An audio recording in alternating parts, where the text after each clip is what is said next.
Dynasty owners, it's Jay Pounds. Welcome back to another week of free agents, though this one will be a little different.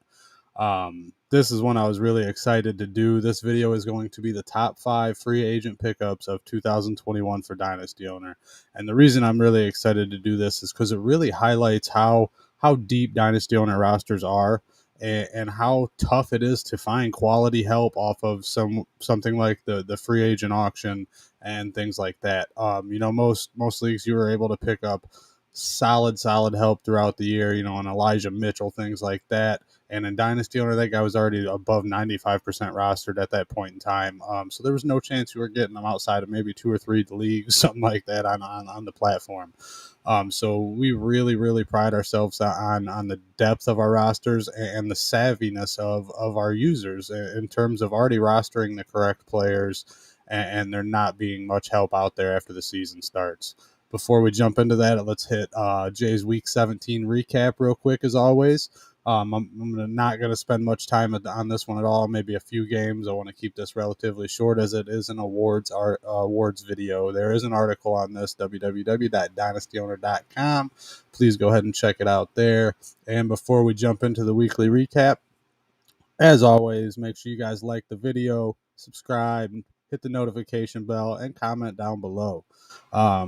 It just helps out Dynasty Owner a lot, and if we want Dynasty Owner to continue to grow at the pace that it is, we gotta do these things, and it's very appreciated. And as I said, it helps out a ton.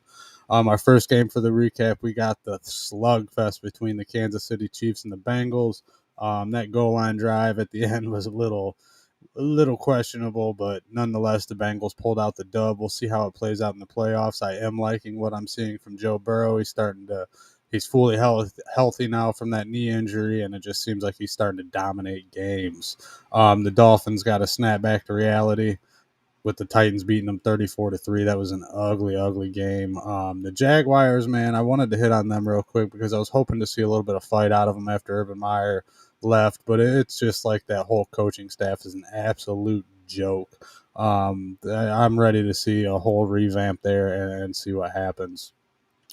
The Rams barely got by a Ravens team without Lamar Jackson. Credit to the Ravens, man. They've been playing absolutely tough without Lamar Jackson, though it's looking like they're not going to make the playoffs. The Cardinals beat the Cowboys in a huge matchup. They're both now 11-5 heading into the playoffs. The playoffs are wide open this year. It's going to be a lot of fun to watch, guys. I am so excited for the playoffs. And that's all I'm going to cover for Week 17. Before we jump into these top 5 free agents of the year, I just want to say congratulations on any of you that won a Dynasty Owner Championship this year. It's tough to do, especially with the salary cap. And those of you going into your first off season, buckle up because it's a lot of fun, man. Dynasty Owner never really sleeps. We're kind of like the Las Vegas of fantasy football, and you guys are about to see why. I've already had a couple trade offers after the season's ended and on a couple of my teams that I have, and it's only going to get more. Especially early March, be ready. That's when we get the contracts and free agency and all that stuff, and it's so much fun. You are going to be very surprised at the amount of talent that is available come that time. So make sure you got some salary cap space if you want to hit on any of these guys. But that's all I got for all of that this week. So let's go ahead and jump into what we're all here for. The top 5 free agents in Dynasty Owner for 2021. Our number 1 free agent is, I know you guys are going to be able to guess this one, none other than Cordarrelle Patterson for the Atlanta Falcons. He is a running back. He's on a 1-year, $3 million contract, and he paid massive dividends for you guys that picked him up. I was skeptical of him at first. I'm not even going to lie. He's always been a very talented player, but it just has never really happened on an NFL field. And now that it has for a full season, I'm expecting him to have another good year next year. I don't know that it's quite what he did this season. He ended up as the running back 7 in all of Dynasty Owner. You got the running back 7 off the free agent auction. You're probably have a good chance at winning your league. Let's just be honest there. That was a massive, massive pickup. It was very similar to Mike Davis last year, only better, in my opinion. He did miss a game, maybe 2 games with injury, but the dude finished the year with 607 rushing yards, 51 catches, 547 receiving yards. That's over 1,100 total yards of offense and 11 total touchdowns. That's 232.4 Dynasty owner fantasy points off of a free agent pickup. Just an absolute home run for anybody that got him. And I know those of you that got him are very, very excited that you did. And maybe you traded him. Maybe you're a rebuilding team like I have in a couple leagues, and you picked him up to trade him. If you did, please comment down below. Let me know what you got out of him, or if you bought him, what did you pay for him? I'm very curious to know. At number 2, we have Kendrick Bourne. 1 second here. Okay, it's just some Dynasty Owner League messages. I had to double check there. Number 2, we got Kendrick Bourne, the wide receiver out of the New England Patriots. He's on a 3-year, $5 million deal. And the reason I have him up at number 2 is because he's tied to Mac Jones for the next 2 years. He's in a good offense. He's in an offense that trusted him. All year long, he produced for the most part. It wasn't high-end production or nothing like that, but it's a very solid bench player at $5 million with the salary cap going up this next year.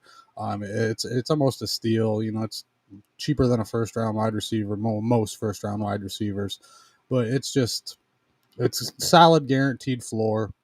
The kid caught 52 balls, 776 yards for 5 touchdowns this season.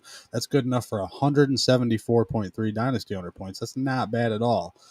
He ended up as the wide receiver number 33 in Dynasty owner, so he was a top 36 wide receiver, which is what you're aiming for whenever you pick these guys up. And he also added over 100 rushing yards and a passing touchdown, meaning Bill Belichick trusts the guy. And when Bill Belichick trusts you, you're going to get put in good situations, in high leverage situations. He's going to get the ball near the end zone. And outside of them signing a superstar wide receiver of some sort, Kendrick Bourne is going to be a very solid player next season. I do think he's beat out Nelson Aguilar, Jonnu Smith, and all them for targets. The only one you really got to worry about is Jacoby Myers, and his contract expires at the end of this year, and that would be a huge boost for Kendrick Bourne if he leaves New England. At number 3, we got the youngster, KJ Osborne, wide receiver, Minnesota Vikings. He's on a 3-year, $890,000 deal. He went into the year as the number 3 guy for the Vikings, and he really came out as the number 2 in my opinion. Yes, they still have Adam Thielen, but that dude is getting old quick. He was banged up all year, and it really showed with KJ Osborne's stats. The games that he was out, that Thielen was out, KJ Osborne put up good numbers for you. It's you're not gonna brag about KJ Osborne, but he's going to get you places. He's going to get you solid guaranteed points, especially when Adam Thielen ain't playing. He finished the year with 49 catches, 634 yards, and 6 TDs, and that was with Thielen playing about half the time. Thielen's still under contract. He's still going to be there next year, but I do think Osborne overtakes him as the number 2 guy, especially with just as banged up as Thielen was this year and as old as he's getting. I'm not positive. I'm sure he's over 30 by now. If not, that's on me for calling him old there if he's not. But I'm almost. Let me double check this real quick. Just because, yes, he's 31. He'll be 32 probably. Yep, he'll be 32 before the season starts next year. So it's looking like KJ Osborne all the way there at the number 2. And you got Justin Jefferson on the other side taking away a lot of coverage that most receivers don't. Let's just face it. And then you got Delvin Cook still. Kirk Cousins will be back. So KJ Osborne's a great play for next year as well. And that's kind of what I was looking for with these guys, free agents that'll help you not only this year but next too, to kind of really be on this. Cordero Patterson, there's an argument there that he won't help out at all next year. I've seen some people believe that. I don't. I think he will be a solid help next year as well as a absolute home run this season. At number 4, the man that only needs 3 letters for you to know his name, OBJ. Odell Beckham Jr., wide receiver, Los Angeles Rams. 1 year, $1.25 million. He was over 18 million. It was either 18 or 18.5 million when the season started for the Browns. and, and now he's 17.5 million cheaper, 17 million, somewhere in that range. So it's just a steal at all levels in terms of salary. And then he just had a knack for the end zone since he's been with the Rams. He's caught 5 touchdowns. His stats are 25 catches, 287 yards, and 5 touchdowns with the Rams. He didn't even see a one touchdown with the Cleveland Browns this season. Just a tremendous kind of turnaround. Honestly, he still has the ability to be a superstar. That is why he's at number 4 here. I probably should have put him at number 3 just because of the superstar potential. But he also may end up with a decent sized contract next year. I doubt it, but it's a possibility. So that just slots him down there at number 4.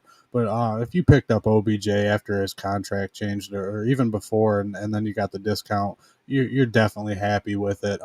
He helped you out through the playoffs, even if it was just a bench play. That's still 25% of the score, and you can't complain about that. At number 5, I think this one truly shows off the depth in Dynasty owner because it's not nothing to write home about, that's for sure. We have Cole Beasley. He is a wide receiver for the Buffalo Bills, 2 years, $7.25 million, and his salary compared to his production, it's just not what you want, really. He was the wide receiver 40 in the year. He did miss some games with injury and COVID. He ended up with 78 catches, which is huge. You love that. 662 yards, but only 1 touchdown. If he gets a couple more touchdowns, he's probably more wide receiver 30, 25 to 30 somewhere. But that's just not what Cole Beasley does. He was a safe floor for the most part. Over the first 14 weeks, he was solid for you. Half of his games were double-digit scores.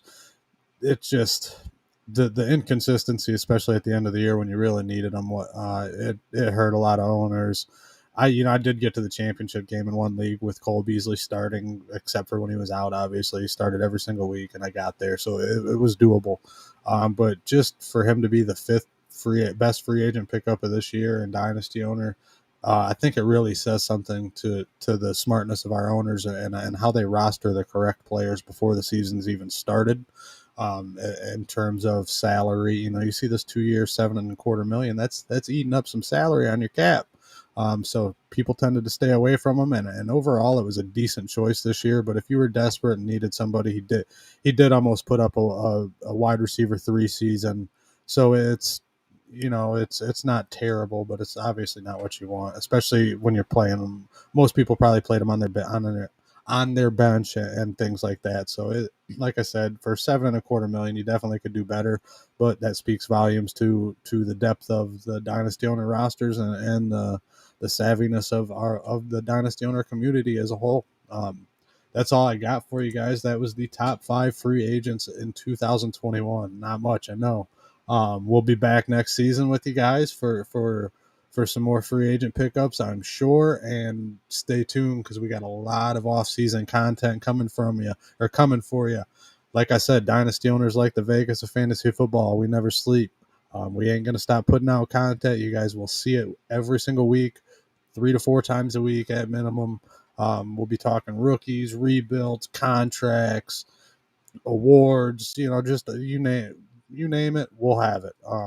And if there's stuff that you guys really, really would like to see or that you would enjoy us doing as a weekly series, please comment down below. We are always open to ideas, and we can discuss them from there. Thank you guys. I hope you guys had a great season in 2021 for Dynasty Owner, and we'll see you guys back for 2022. But stay tuned until then. Stay safe out there, guys.